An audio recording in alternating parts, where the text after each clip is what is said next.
was getting to be very frustrating, and I was like, what am I going to do? And she had only been there a year, so her schedule wasn't fully booked out, and it was a new location, and we were building up.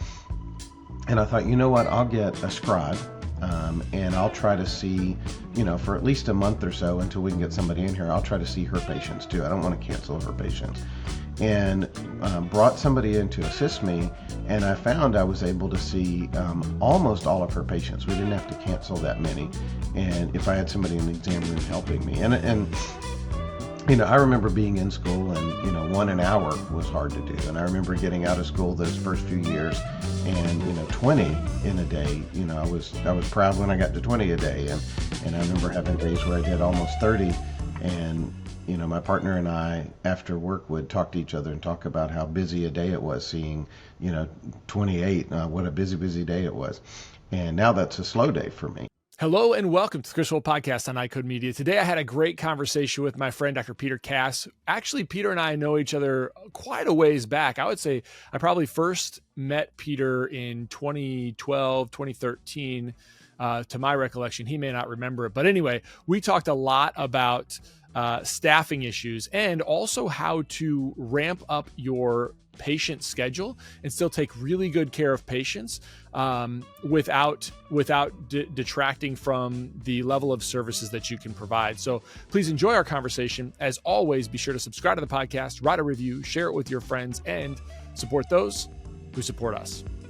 My patients with macular degeneration want clear and succinct recommendations from me related to products and solutions that can benefit their long-term ocular health and vision.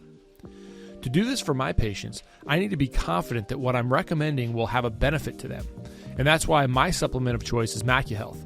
MacuHealth is specifically formulated and clinically proven to rebuild and maximize macular pigment over a lifetime.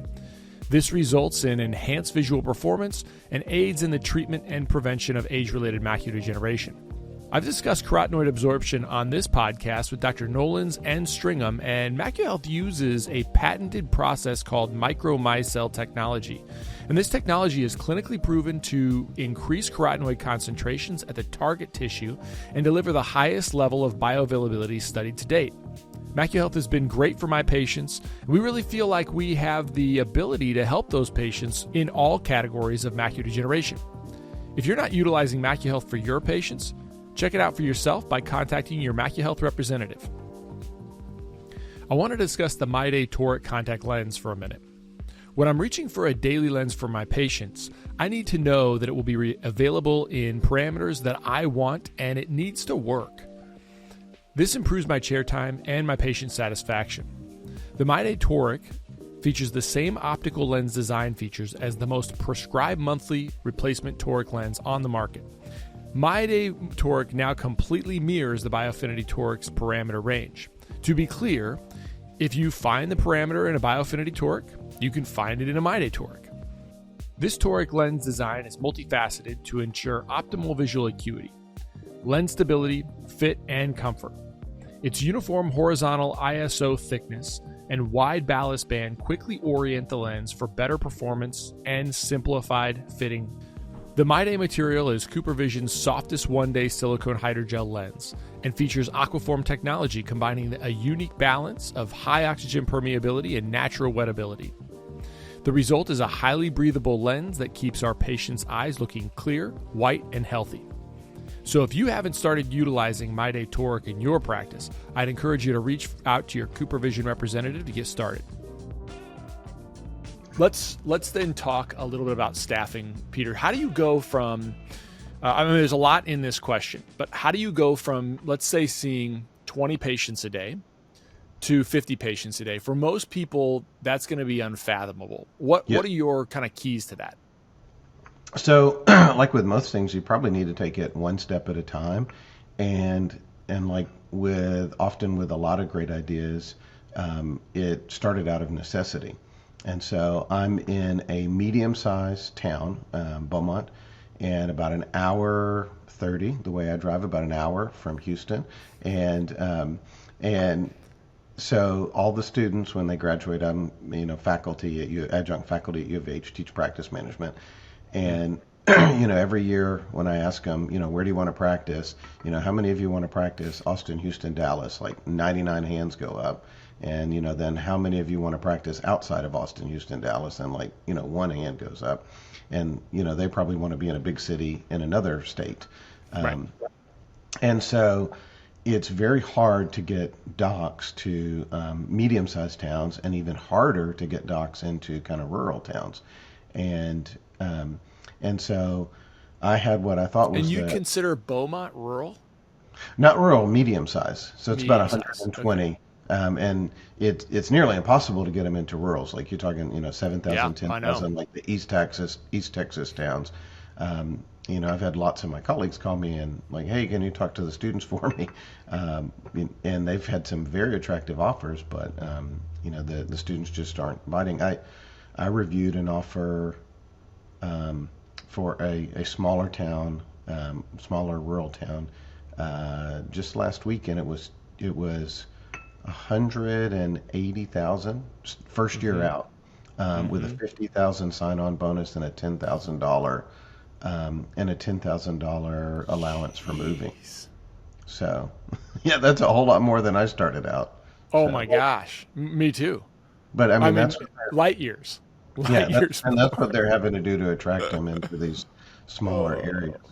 Yeah, But so I'm going to tell the audience. So we have a lot of younger listeners on the audience, and this is how old I am, right? But my first job, in our practice, I made $85,000 a year, and did that was better than 5 days me. a week.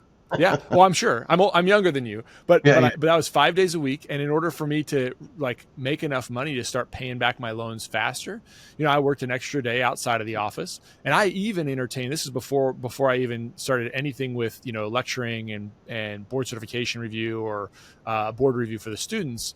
I even pondered working 7 days a week. Right? Like, do I have to do that to get out of debt and to get me into a different place? And so 85 grand. What was it for you, Peter? It was, I think it was 75. And this was back in 2000. I graduated in 2000. Yeah. But I was letting the employer keep 10,000 of that as buy-in each month, to eventually become a partner in the practice. So yeah. Well, that's a whole. I mean, yeah, we could totally discuss the kind of, I'll call them imaginative ways that you can get somebody back into the practice. That's one of them, honestly. Like, okay, well, I know Peter, you're a brand new doc and you can't come out and write this big check for the practice, but I want to be able to offload this practice to somebody. So that's a way to do it for sure. So then it's almost out of necessity, right? So you live in Beaumont, medium-sized town. Nobody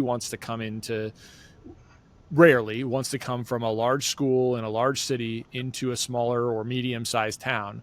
So you're saying, look, we got patients that we need to see. How are we going to? Yeah. And I had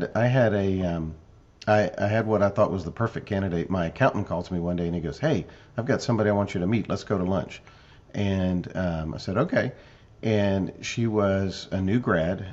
She was valedictorian, which honestly gave me a little bit of pause, because sometimes the ones that are the best in class aren't necessarily the best in clinic. But she was really smart, had a wonderful personality, great relationship with patients. And she said, "Look, I've known her parents forever. Her parents live here. She's moving back here to be by her parents. She doesn't want to own a practice, but she does want to work full time, and she wants to settle down in Beaumont." And I'm like, "Oh, this is absolutely perfect. Like, she'll be here forever."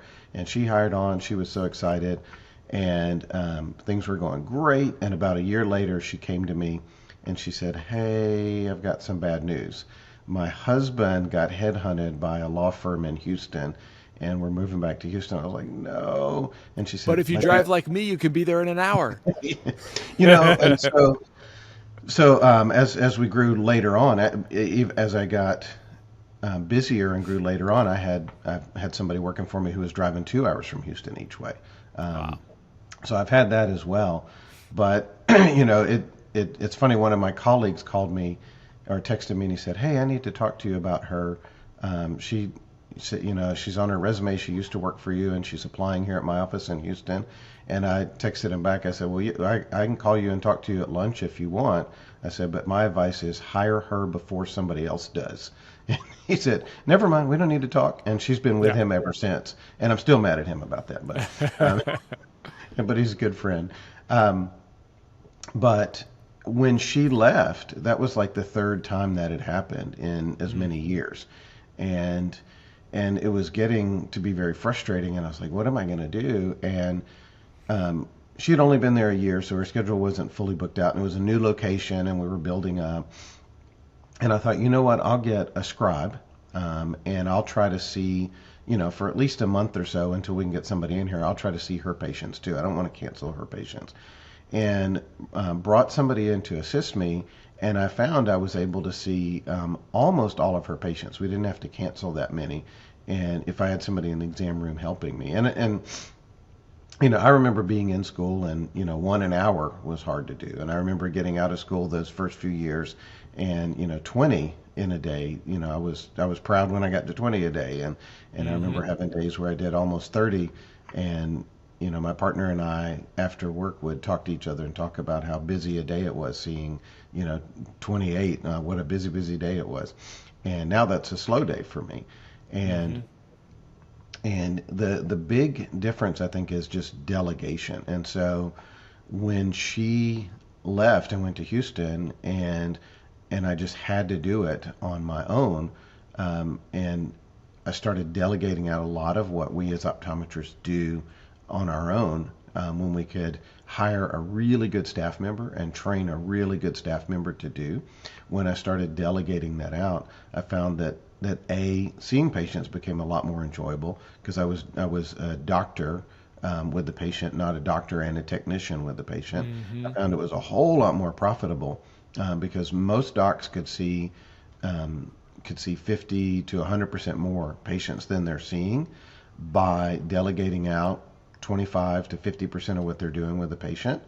And honestly, the patients like it better, because when you go to your general practitioner's office for a health check, he's not checking your blood pressure and your height and your weight.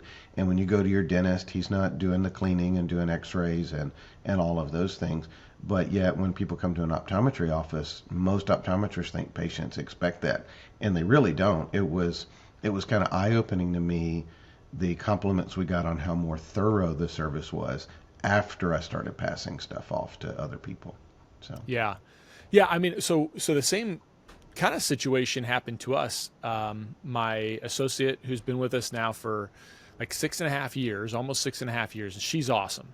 And she had twins about 2 years ago, and so it was my dad and I and Lindsay, and then she had twins, and it was the same kind of scenario. I went from seeing, like, a busy day for me would have been 17 patients, and on the day, my dad was there on Thursday and Friday, and I was there Monday, Tuesday, Wednesday.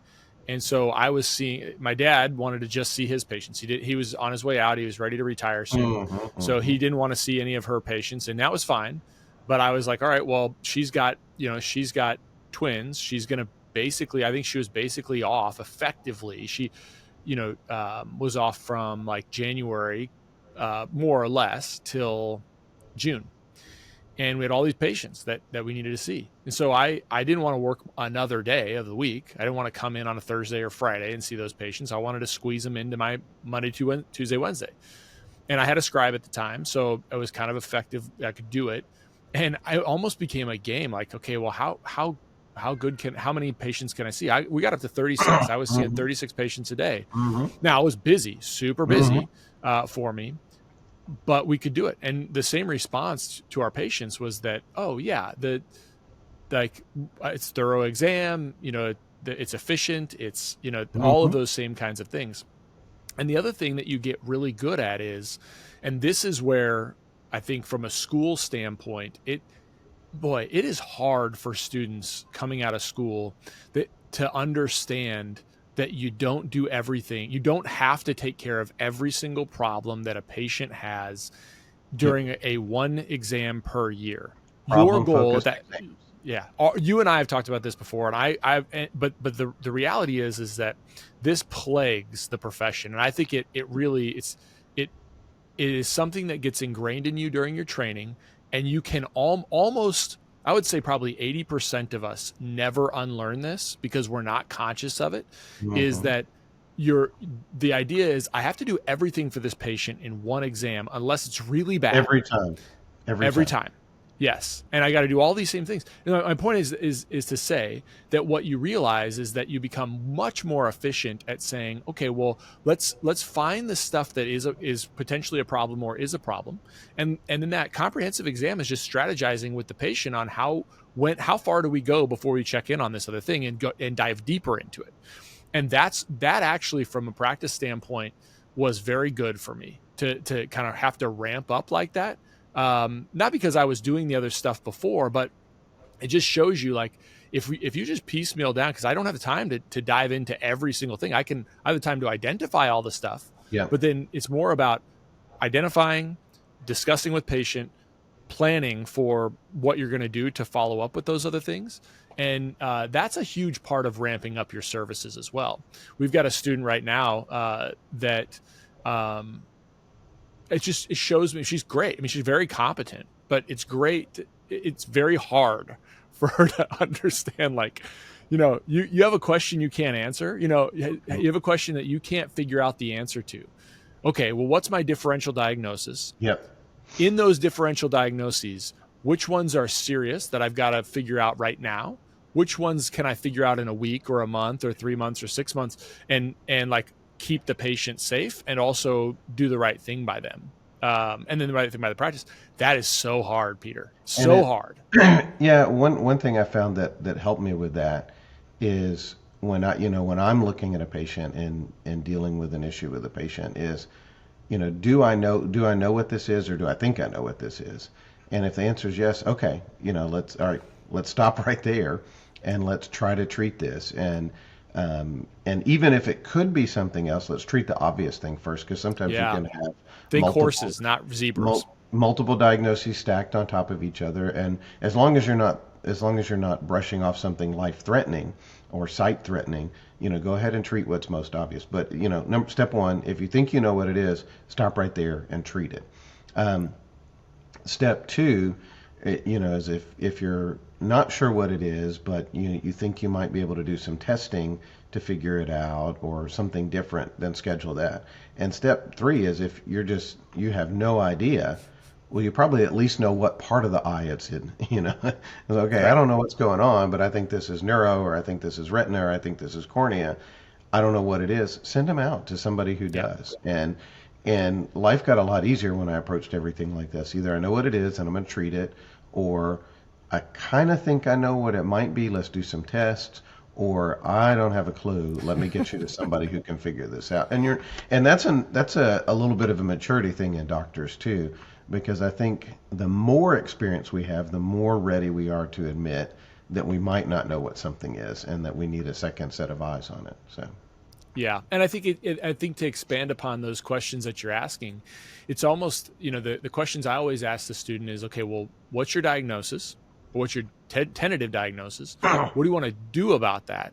Yep. And if you tell me you have no idea, what can you do to lessen that uncertainty, right? Is there something that you can do?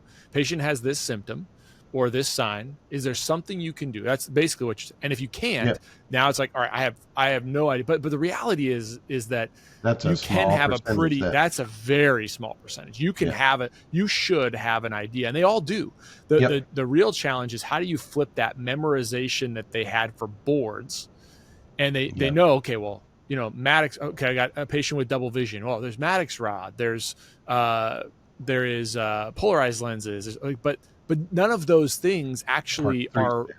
Yeah, but like, are you going to do them? Do you know when you're going to do them? Do you actually have a systematic approach to identifying them, or is it just like, oh yeah, I can, Maddox rod, that exists. Like, no. But how are you going to use it? That is very challenging. Very challenging. You've been given a toolbox with your education, and now the trick is to pull out the right tool for the right job, and get the work done. And that can be tricky. because they going back to what we were talking about earlier, they want to pull out every tool every single time, and Yes. that takes a whole Yes. lot of time. It Bingo. You're takes a never whole going to lot of see time, 50. and it can be very inconvenient. So And it doesn't clarify the problem. That's the other thing, is that, obviously there's certain things that we're required to do from a comprehensive exam standpoint, contractually, from managed vision care, blah blah blah blah blah.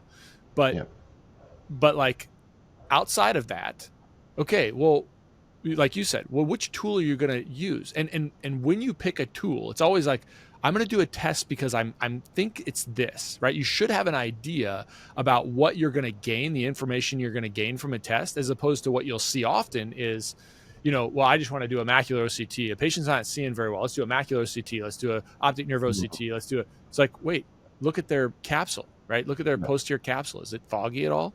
Is their cornea? Do they have any SPK on their cornea? Do they have any Fuchs? Do they have any? I mean, like, let's think about all those things first, instead of just blasting test after test after test. Have an idea about the symptoms and the signs that you're seeing.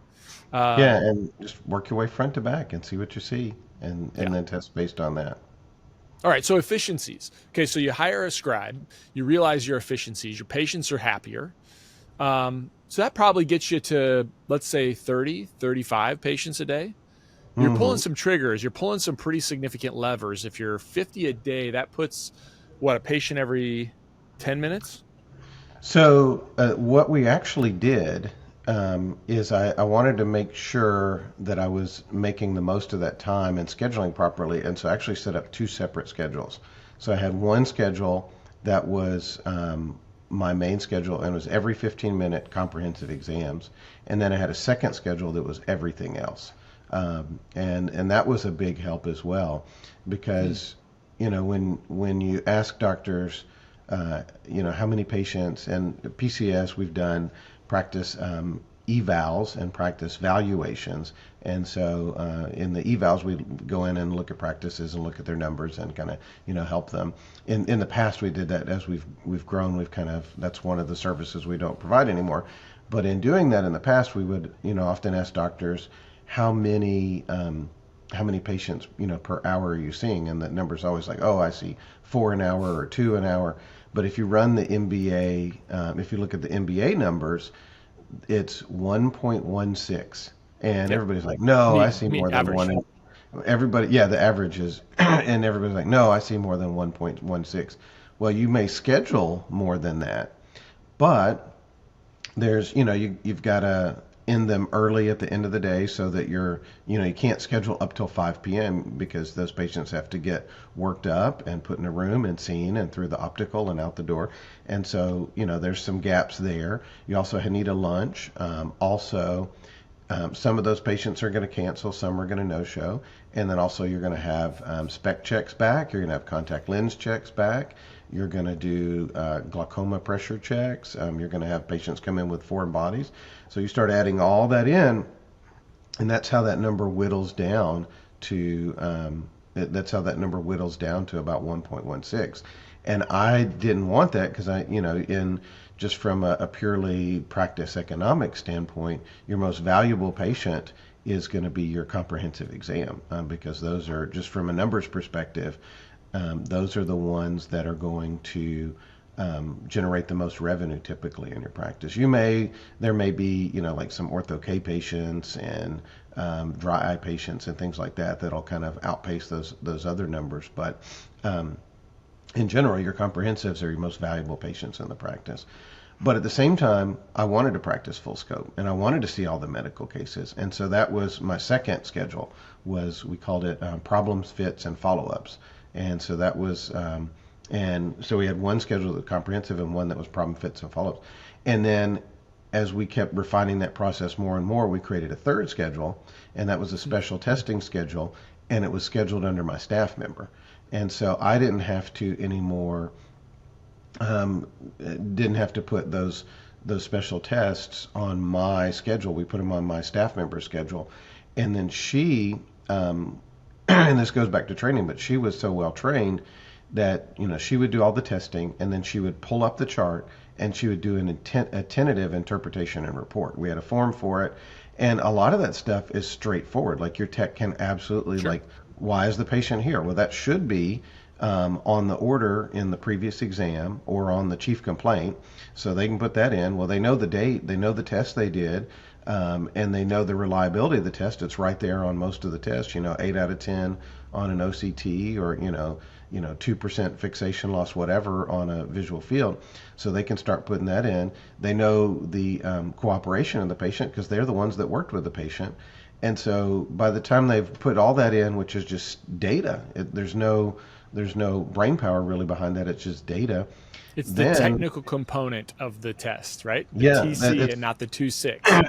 Exactly. That's all there. So then, what's left is assessment and plan. Well, when you've got a really well-trained tech, I told her, have fun, take a shot at it, Yep. see what you think it is.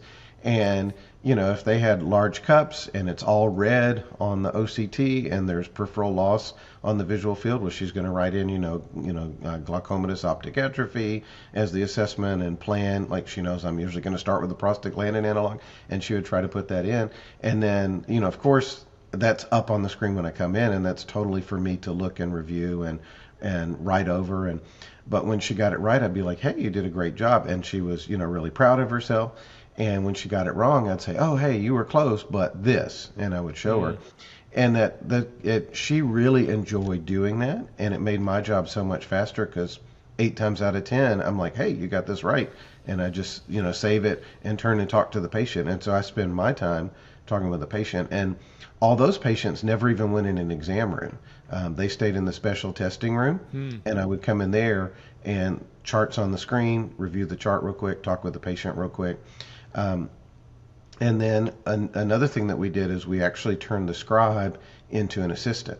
And because I found that if your techs are doing a really good workup, the majority of your documenting is in your history. And you can, a lot of times with Crystal, my favorite practice management software, and Ifinity, you can a lot of times automate your assessment and planning. And so that part's fast. And so really the only part that you've got left that takes some time to fill in is the refraction. Well, you don't need 2 hands to do a refraction. And so I'm literally typing in the refraction as I'm refracting, on the refraction screen. And so there's not a whole lot of documentation that I have to do. So when I'm finished, I can talk with the patient. Didn't really need a scribe. Where I found it was really useful is we put a pager system in all the lanes. And as I'm getting near the end, about to do my recap with the patient, I hit the pager. The tech comes in, and they know to just open the door, stand there quietly, and they know that if I need, hey, I'm going to start this patient on drops. Would you check the cabinet? They'll go check the cabinet for drops and coupons, or if if this patient's ready for contact lenses, I'm going to jot note on the routing slip, and they're going to take the patient to contacts and pull contacts, and then find a contact lens tech to give the patient to, and then I'm on to the next room. And so I found that having an assistant like that was super helpful. And then, if it's a patient that I'm having, trouble getting them to hold their eye open for foreign body, I can hit the button and they're going to come in and help hold the patient's eye open. I found it was even easier to have a tech in for inserting membranes than to use a speculum, and just have the tech hold the eye open while we put the membrane on. A trick I learned from Craig Thomas. He said he started doing it because he was abrading corneas occasionally with a speculum, or knocking a bandage lens loose with a speculum. But I just whatever I needed the assistant for, press the button. And then a lot of education, we say it over and over and over. If patient needs cataract surgery, like, hey, you need cataract surgery. Not a big deal. Outpatient procedure, takes 15 minutes. I'm going to have my assistant talk to you about the center we use, why we like them, and answer any questions you have. And that takes some training. That assistant's going to have to sit with you on several visits. It's probably really good to send the assistant to the surgery center, get them shown around, and have them take a tour. But when you do things like that, you can pass off so much education to the assistant. And then fee presentation. I found for dry eye, when I was trying to talk to patients about LipiFlow and why they need to come back for thermal pulsation therapy or anything like that, if I talked to them, probably 20% acceptance rate. If I said, hey, you need to have some stuff done, I'm going to have my assistant talk to you. And I had created a form in Crystal, and I would check off what they needed, print that out. The assistant would see that print out, and come in the room. And I was, Shannon's going to talk to you about all that. And I walk out of the room, the rate shot up to like 50-60% acceptance rate. Yeah. Doctors patients are don't generally want their very patients bad don't at want their sales. yes. Yeah, and patients don't want that either. I think we, again, like I've got a couple other questions for you that I'm just struggling with in general, and I know that some of our listeners will struggle with some others that I have. But we have this sense in a lot of cases that are like that we need to talk about money with certain things but not others. So Mm-hmm. one is like, you send a patient out and they pick out a new pair of glasses and lenses and it costs this much money. You don't expect that you're going to tell the patient how much their glasses and spectacle lenses are going to cost. You don't expect that. But Yep. for some reason, when we transition to LipiFlow or IPL or, anything else, we feel like this, like, I got to tell you Or the price. Like, non-covered yeah, medically necessary services. right. Right. And patients, and that's weird. And patients don't expect it, and it's not comfortable for the doctors. And it's not, I mean, of course, if some patient asks you that question, you can answer it. But we have this pull to be like, I'm going to over explain this because it's different. It's not any different than selling a pair of glasses from a standpoint of how you should manage it in your practice, I think. And And the other thing that we make, I the other think that's a mistake that we key make, word too, the over-explain. yeah. Yeah, and that's what having less time with the patient will have is like you can't over explain because I have to be more efficient. I have to choose my words precisely.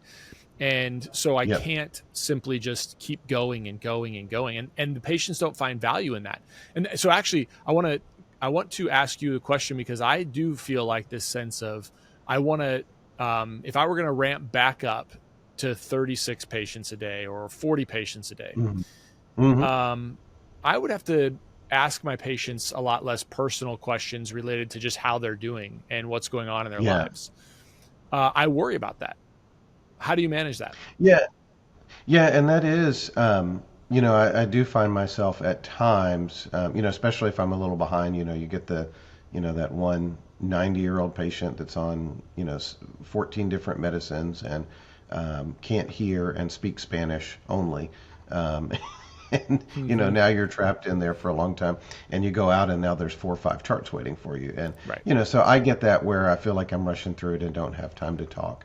But it is nice to talk and visit with the patients, and how's your husband doing, how's the kid, did your kid get married, yesterday one of my daughter's best friends, my daughter's gone and moved away, and this other one of her best friend's mom came in, and so we were both talking about the girls, and so it's nice to be able to have that time to visit as well, and it's got to be a balance, but I find the more I delegate to the staff, the more time I have just in general with patients, and really I think as a doctor you need to do the minimal amount of data gathering that you can. Correct. You minimal amount. Let your staff do that. Train the staff. And I've referenced that a couple times now, and to kind of complete that out, we had a bonus system, and you were not eligible to get a monthly bonus. It was a collection based on great game of business, but you weren't eligible to participate unless you were certified in something, and it could be ABO for opticians and lab people, and then it could be Jacopo for techs, and it could be AOA, but you had to be certified in something. And then once you got certified, we framed your certificate and put it on the wall beside your photo. And you were now eligible to participate in the bonus system. And bonuses could be sometimes $500 a month for every staff member. And so they were very motivated to get certified and stay certified. And so we had really well trained staff, and we had a training process and documents, and we would go through and train them to do things, and we'd have somebody who knew how to, myself or somebody who knew how to do it really well, teach them to do it. We'd have them observe us doing it, and then we'd observe them doing it, and then eventually when we felt comfortable, we'd let them do it. But we delegated out everything that we could. And then we got software that was as efficient as possible and made sure everything was documented well. And so essentially I'm going in a room and I'm reviewing the history with the patient. I'm reviewing the chart. I'm doing a refraction, and I'm doing a slit lamp exam. And that's pretty much it. And so because I'm doing so little data gathering, I have time to talk to the patient about, what's going on in their life, and I have time to talk to them about the problems. And it kind of balances out, because if somebody comes in with a lot of problems, they really don't want to talk about their kids, last soccer game. They want to talk about, why does this eye hurt so bad? It feels like there's a lash in it. They want to talk about that. Well, you've got time to talk about it. And if everything's fine, if it's a 45-year-old that you saw last year who's successfully wearing a soft multifocal, and you're going to bump it a quarter in one eye, and everything else is healthy, that's a 2-minute refraction and maybe 2 or 3 minutes, looking in the eye. Well, you still got, even if you're doing 10-minute exams, you've still got 5-6 minutes to just visit and chat about anything. And so that the more you delegate, the more time you create for yourself.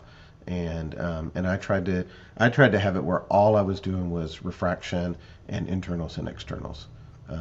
And I was really even thinking about getting like an automated refracting system so that we could even speed that up even more. The most common questions I get include, what ophthalmological codes or evaluation and management codes should I use? What ICD-10 codes do I need to bill with this CPT code? What CPT codes can be billed together and what can't? And my favorite, how do I manage a patient who has diabetes who comes in for a quote-unquote routine eye exam? These questions really highlight the confusion and uncertainty that serves as a daunting hurdle for providers, makes it more challenging for them to care for their patients and provide those patients with the best opportunity for a lifetime of ocular health and clear vision. That's why we built iCode Education, for this specific purpose. Our mission is to provide optometrists with resources to help you understand disease states, revenue cycles, and billing and coding so that you can put that on autopilot and truly care for your patients. Check out iCodeEducation.com. That's EYECODE education.com. We've developed a premier billing and coding bundle that includes all of our billing and coding resources in one place. We also have a 10% discount code just for listeners of this podcast. Enter the coupon code EYECODEMEDIA22 at checkout. We'd love to work with you. Check out iCodeEducation.com. One of the challenging things with patients is when they invest in a really high quality pair of glasses and customized lenses, it can be challenging to keep those lenses clean, keep them scratch-free, smudge-free. And so we now have the ability with Crizal Sapphire HR lenses to offer our patients the best-in-class anti-reflective coating in a way that is really high resistance so that they're not having to care for their lenses as much as when those lenses are caring for them. So remember that you can provide patients that best-in-quality, best-in-class transparency, clarity, durability, and UV protection in a single Crizal coating. If you want to learn more about Crizal Sapphire HR, contact your Essilor account executive or visit essilorpro.com/Crizal. Yeah, I think those are great tips. The last question I'll ask you then is the other thought I think a lot of listeners are going to have related to this is, look, Peter, this is going to require more staff, and it's hard for me to find new people who want to do these kinds of tasks. So where are you going to find them? What's your answer to that? It is hard to staff up. We always posted on a local site. A lot of communities have sites for classifieds and job seeking and stuff like that, and that worked really well for us. And we kind of had a tiered approach where the first round we looked at the resumes and set aside the ones that we didn't like, called the ones we liked with a phone interview, and then the ones that did well on the phone interview would come in for an in-person interview. And then the ones the office manager liked would get a second interview with me, and then the office manager and I would independently come up with our ratings. And by doing that, we generally, that process helped us hire people that were really good. And then one of the keys to keeping people that are really good, because it's hard right now, is Mm-hmm. treating people like you'd want to be treated. Mm-hmm. And we tried to be very flexible on policy. We tried to have employee first policies. My goal was to pay them base salary more than any other eye care practice in the area, base salary, and give them a bonus on top of that. And that meant my payroll costs were a little higher. Sure. Instead of running 20%, we're running 22, 23%. But like turnover was almost non-existent in our office. You know, um, we had probably one of our shortest people there was like 2 years, and we had several that were there 5 years or more, several that were there 10 years or more.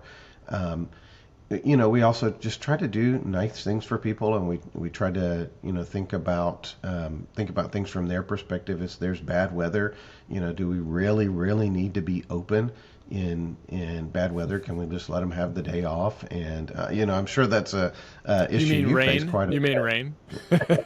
Rain and a little bit of ice? So if we get a little bit of rain and ice, it's the Wild West out here. Like, Yeah. yeah, people in Texas like lose their minds. It there was a when there was sub 20 temperatures 2 weeks ago. The street where my street hits the highway, that overpass iced over, and there was a 40-car pileup Oh at my basically gosh. the end of my street. Fortunately, no one was seriously injured, but there's actually a video on Facebook of a 18-wheeler going over the overpass, turning sideways and sliding sideways, and then straightening it back up just to plow into the entire group of cars that were there. Ugh. When you see that, and you see Slow one of the mo. cars just get totally crunched. Um, Mm. it's really scary, but fortunately, no one injured. But yeah, so Texans are not good in the ice. I know, I know where you're at. You deal They with that need a the lot day more. off. So No, yeah, I think, so, yeah, I think but those it's are all it's really about good. treating them right. Yeah, I agree. When it was somebody's birthday, we bought a cake every time, and when the office was smaller, we'd close for lunch, take them all out to lunch. We'd try to do team retreats. We'd try to have fun nights. One of the things that I think was the most effective is every now and then my optician would come to me and she'd go, "It's a rough day. Can we get coffee?" And I'd pull up my business card. I'd go get the orders, go get coffee for everybody, and stop at the cupcake place. And she'd come back with 14 coffees and 28 cupcakes, and suddenly it's a little bit better day. Yep. And it's just, if you treat them right, you'll retain them. And then if you get them trained and let them do stuff, most employees really enjoy, instead of just taking a history and moving on to the next one, they like to do those tests. They like to feel like they have some value in the process. And the more I handed off to them, the more they enjoyed that. And we had very loyal employees. It's a little harder post COVID, but it can be done. Yeah, I think all of those points are really great and really important, and I mean I'll add one other thing is like what you're talking about. We've never had a hard time hiring technicians. Those are relatively, I would say, easy to hire, but you can find really good people that want to do that work. The harder one I've always found has been the opticians. Oh And for yeah. some reason, I think that just the technical aspects of being an optician and selling, if you take managed vision care, selling one pair of glasses Yep. 3 or 4 different ways Yep. based on the managed vision care plan, that's really hard. And so anyway, that's a whole other And that conversation. that But takes that take yeah, that'd be a whole different topic. I just had this conversation in practice management class. I said, really, as a doctor, you kind of have a neat, as an eye doctor, you have a neat benefit of being able to have a second business in your office. One business, which you're training for, is to be a doctor, and then a second business, you get to help people with these eyewear products. Um, the problem is now you've got to manage that as well, and most of hmm us aren't great at that because it's a retail business, and essentially yeah, that's what you're doing is you're marrying a service business, a medical care service business with a retail business. And it can be done well, but it's tricky. And those opticians are hard to find. When you do find somebody that's good, one of the things that you had mentioned earlier was remote workers. And And if you find somebody that's good in one area, but their job could maybe be given to a remote worker, you could promote them and move them into an area where they might be more effective in the practice, and then pass off their job to a remote worker. So that's an option as well, because it is getting so tough to hire people. It's the weirdest thing. Yeah. Yeah. All right. So, Peter, thanks for coming on and talking today. You and I and Joe and I, the plan is to do a lot more of these types of discussions because I think they're really helpful. We'll have plenty of time to talk about some of those other topics. So tell everybody where they can find you, and I'll let you take it from there. Yeah, it's been a real pleasure. You're a great host, and somebody that's a lot of fun to just have a conversation with in general. But Practice Compliance Solutions helps practices comply with healthcare regulations in the areas of HIPAA, which everybody's familiar with, OSHA, fraud and abuse, which is correct billing and coding guidelines, which is why we kind of tie in so well with iCode, and then we also do HR compliance as well. And so we can be found online at pcscomply.com. And we have packages there for all of those major compliance areas. And we try to make it as simple as possible. We offer an option where you can kind of do it yourself, and you read a management training module, really short, simple, written in plain English, answer some questions about your practice, and show the staff some videos. And the app records all that, creates all your documents, does everything for you. And then, as you're familiar with, we can also come to your office. You get Joe and BJ, and sometimes me in the office, and we'll inspect your office. We'll do it. We'll do it like an angry, upset auditor might do it, but with a smile on our faces. And then instead of asking you to write a big check or putting you in handcuffs, we'll tell you how to correct the issues that we see in your office, and get you compliant and keep you there. Awesome. Well, Dr. Peter Cass, thanks so much for being on. I appreciate it. Yeah, it was great. I enjoyed it, Chris.